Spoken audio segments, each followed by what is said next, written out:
everyone, and thank you so much for joining me for this quick tutorial.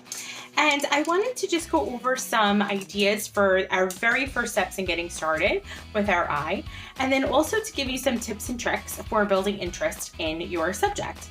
So the first thing that I'd like to recommend is grabbing a pencil, plain piece of paper, and sometimes I find that the hardest thing is taking those first few steps. So that's what I wanted to guide you on today. So the first thing we're going to do is we're going to lay our paper sideways. So this is landscape. And then the very, very first thing we're going to do is create an almond shape for the eye.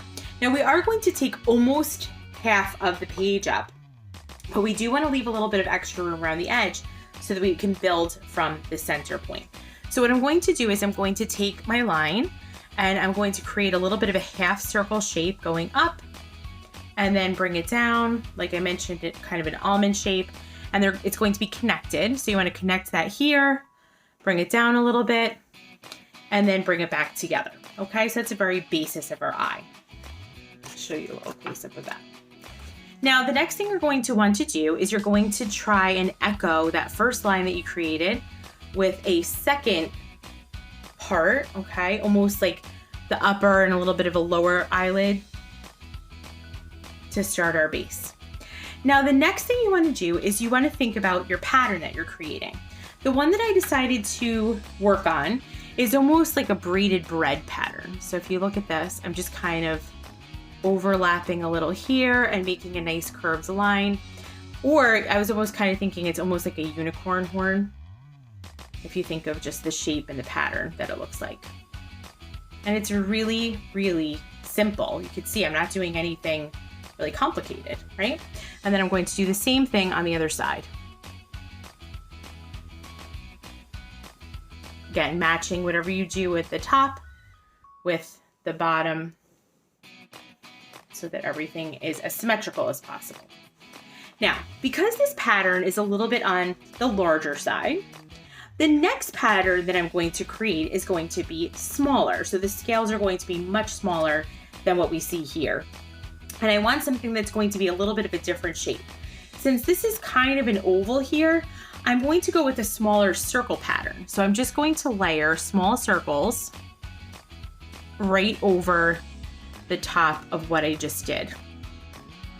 And like I mentioned, proportion-wise, because that unicorn horn pattern is a little bit on the medium to large side, my little circles are going to be small. Okay, so I'm just going to continue that the whole way around. Okay, so the very first steps of this project are really to build pattern. It's to build symmetry on the upper and lower lid. And it's also to alternate the sizes and shapes of our patterns.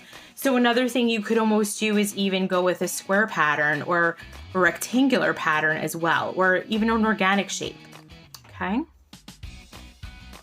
So keep that in mind. So after you color, you're going to hear my dog over here. After you color, what's going to happen is the more you have a variety of size and shape, it's really going to pop out once you layer on the color, and it's going to give a great visual impact.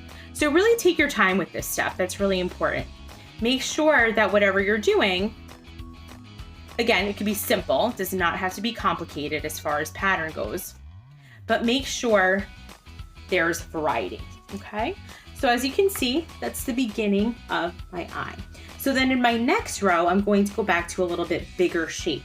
Okay, and like I mentioned, I might go with something now a little bit more of a rectangular or a square shape. So I'm going to take this up here and kind of go in with my, like a rounded rectangle I decided on like this. Keeping that nice and big, and then just continuing on.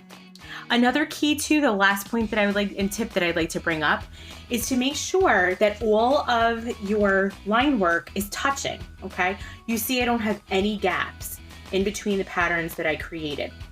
All right, both next to each other and layering on top of one another. So those are the key points. All right, so that's a great way to get started. And for my next tutorial, I'm going to give you some tips and tricks on getting your coloring to give the most impact. Thanks for joining me.